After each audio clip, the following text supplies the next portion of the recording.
So, Chris Smith, your new film, Jim and Andy, The Great Beyond, explores the really interesting story about when Jim Carrey portrayed Andy Kaufman in the film Man on the Moon.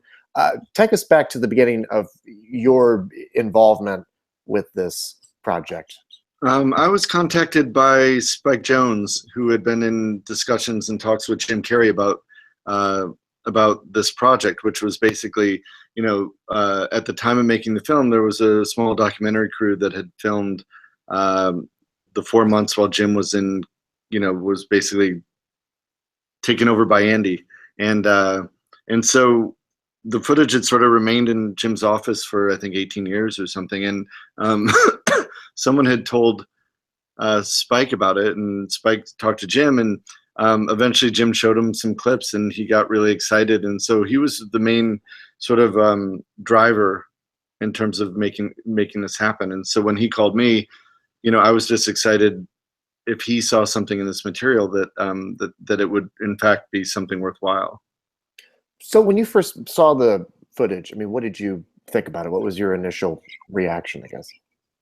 Well, I was fortunate, the footage was turned over to my editor, so he did an initial pass and cut the 100 hours down to, I think it was 3.5 hours. So the first thing that I saw was actually a consolidated, version of the whole experience, and that was like incredible to watch because it was just like this condensed document of that time, and it was just a kind of fascinating, almost Warhol-esque sort of verite experience of making that movie. And so then from that was sort of the basis of the interview going forward. And throughout the film, you are interviewing Jim Carrey 18 years afterwards. Talk a little bit about setting that up. And I mean, where did I guess, the initial, the idea to intersperse this movie with interviews by Jim Carrey? Well, when they came to me with the footage, I think that there was a almost expectation that we would do interviews with everyone that was involved, whether it was Milos and Danny DeVito and Paul Giamatti and the cast and crew. But I was more interested in just sort of understanding how this what effect and toll this would take on an actor in terms of that experience of like sort of losing yourself for 4 months. And so we started with just the idea of interviewing Jim just to see where that went. And we just happened to catch him, I think, at a point in his life where he was very introspective, and his ability to reflect on that time was really, it provided an incredible sort of framework to contextualize all the archival footage, because it not only gave perspective of that actual event, but also of how it manifested itself and affected Jim's life going forward. Well, I mean, take us through the interview process. I mean, so how did you prepare for it, and what was it like on the day talking to him? Well, the interview, was mainly like, it was definitely like questions that were constructed based on the archival footage, obviously to just give context to those events. And then there was a whole series of questions that were based around Jim's career, and looking back at his body of work and sort of, how those films all fit into this collective body of work. And so, and then there was like a whole other set of questions which were just about like where he's at now, and how did this film affect his life going forward, and sort of, what his current state of mind is. And so, you go into an interview with a hope of where things will go, but you don't really know. And in this case, it just, everything, I don't know, it was just a really nice dialogue and discussion back and forth that evolved and sort of went in a lot of different tangential directions, but it sort of all sort of tied back together in this way that I thought made the movie much bigger than just a film that was looking at a specific event in time.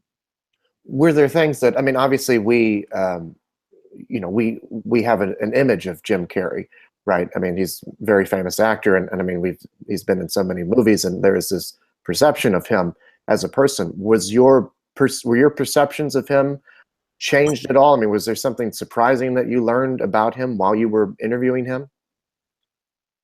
I mean, I didn't have a great sense of who he was as a person until doing the movie. I had been very familiar with his work, as I think a lot of people are, but I didn't know much about Jim Carrey the person, you know. And so for me, I didn't have a lot of preconceived ideas or notions in terms of who he was, and I think that's one of the things that attracted me to the project, was actually trying to gain a better understanding of who this person was, that had been such a large presence in my life, just in terms of all of our lives, in terms of the movies that he had made. And I think,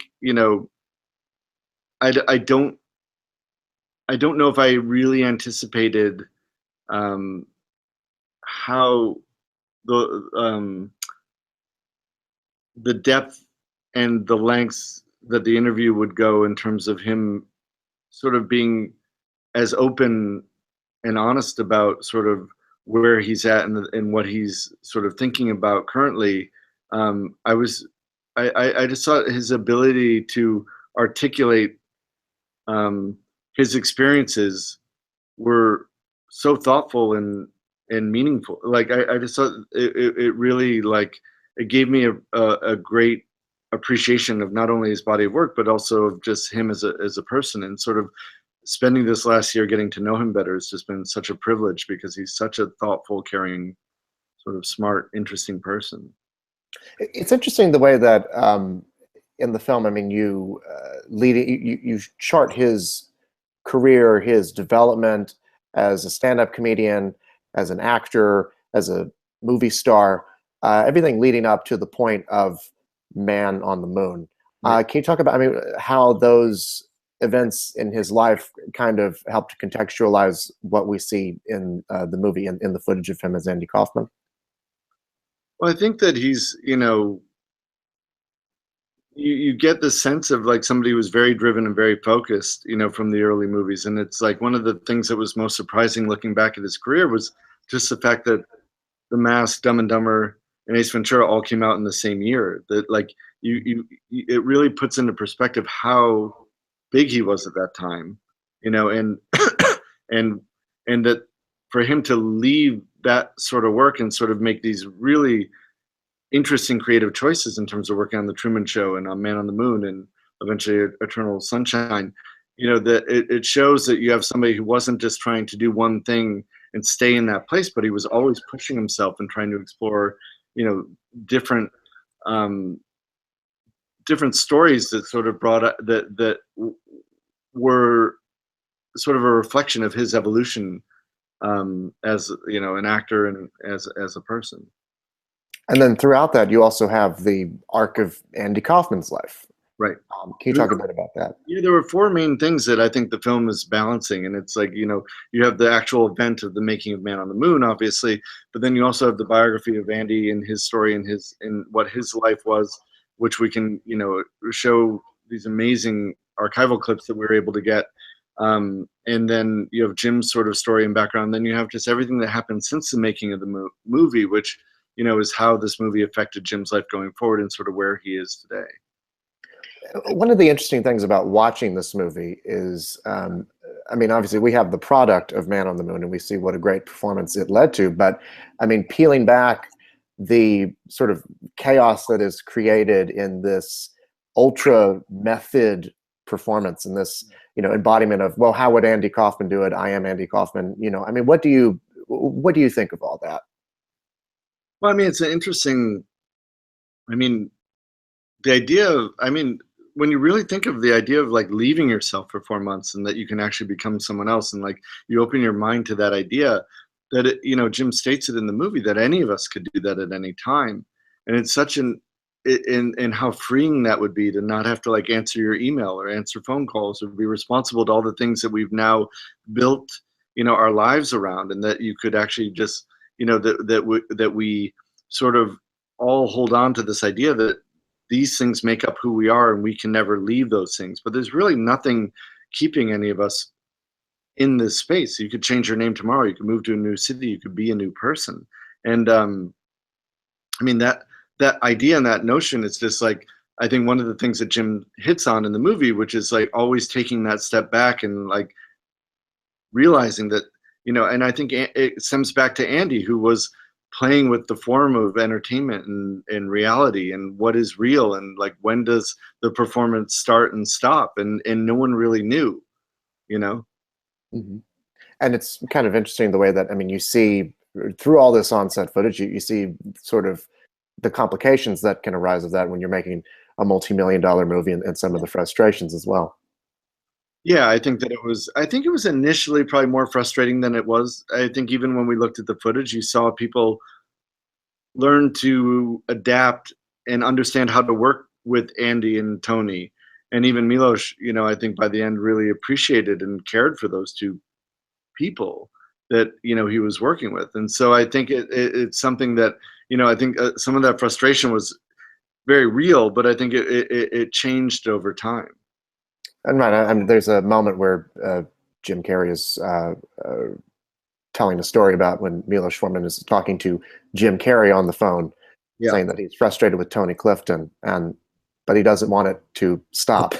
I thought that was kind of interesting. I mean, as if, all of the frustrations that can come from this, understanding that ultimately what the results are going to outweigh the problems, if that makes sense. Yeah, I think it was probably just having that dialogue and giving him that choice. I think as an artist, he realized that to make the best movie possible was to let things continue as they were going. Mhm. I wanted to ask you, I mean, you've made so many documentaries in your career, and notably American Movie and Yes Men. What draws you to that format?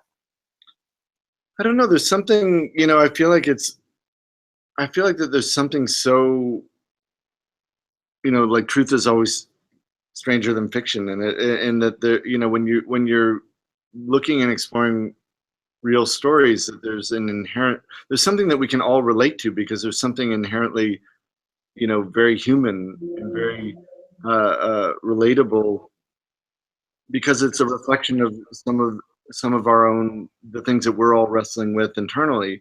um and I feel like, when you work in narrative, it's like when they work they're great, but when they don't work they're very painful, because I think, they can ring false, or they cannot seem true to the way that, things, the human experience, and I think when you're dealing with documentaries, they're so attractive because you're revealing truths about ourselves and humanity. And I think, they may not always be exactly, you know, connect to your life, but I think that in a remote way, they often connect with everyone's life experience, at least in some way or another. I wonder, people who were involved with Man on the Moon, have they seen the movie? Have you gotten feedback from them? Have you shown it to them at all? Yeah, I know that Danny DeVito's seen it, was really happy. Milos wrote Jim a letter saying he loved the film. So I think that there's, it's been making its way around that community, and people have been checking it out. One of the fascinating things also about it is the ways in which, I mean, Jim as Andy um, communicated with Andy's family. Yeah. Um, have you shown it to any of them at all? Have heard any feedback? Michael Kaufman was at a screening just 2 nights ago and came up to me afterwards and said, he loved the movie, and was very happy. Thought it was a very accurate portrait of Andy, and capturing his spirit and life. And so, to me, that was like kind of the greatest compliment we could receive, just because, you want the people that are closest to the people involved to feel that it's an accurate reflection. And so that just happened 2 nights ago. It was really, really nice. And it's striking. I mean, we often hear about actors saying that they mourn the loss of a character when they stop playing it. But I mean, in this case, because he's playing a real person, Yeah. it was kind of a mournful experience for people who actually knew Andy Kaufman as well. I guess, like you sort of like Danny DeVito, who knew Andy Kaufman, or Andy's family. Can you talk a bit about that? I think it was really emotional for people. And you see, as Andy gets sick in the movie, that like people were really like upset, and like you see Andy's longtime manager, George Shapiro, in the footage, like kissing Andy on the head as he's sick in a wheelchair. And it was, and just talking to Michael the other day, Andy's brother, was like, you know regardless of the fact that it's Jim Carrey playing Andy, that it, in a way, it's like this person is back, you know. And I think that all the emotion that comes with that is very real. And there's a scene in the movie where Andy's daughter, who had never met him, actually reconnected with Jim, and Jim talks about that experience. And it's intense to think, that someone, a loved one, could come back and you could have a dialogue with them. Is like, it's such a surreal thing that is so unusual to have happened. And it's like, it's just one of the many facets that make the movie so interesting. What do you hope audiences ultimately take away from the movie? Yeah, I think everyone will take something. I mean, to me, the movie is very much a mirror where you can see yourself in it, in terms of, Jim talks a lot about the goals that he had set for himself in his life, and you see him sort of achieve these goals and still, and he talks about still being unhappy. And I think that the message, to me, when I was making it, or what stood out to me, was just this idea of like, you had Andy, who was someone who was always pushing boundaries and searching for things, and you have, Jim, who was at a very young age, knew exactly what he wanted and achieved all these goals, and found that wasn't, it wasn't making him happy. And so I think the hope would be that people would look at this and say, wow, maybe it's a chance to reevaluate what you're working towards, because it may not in the end be the thing that makes you happy. And that, by taking a step back and actually looking holistically at your life and sort of where you're at and what you're working towards, that you might have a better understanding of what you really want. Well, it's a great movie. Thank you so much for your time. It's a pleasure talking with you. Yeah, of course. Thank you. You're welcome. Have a good one.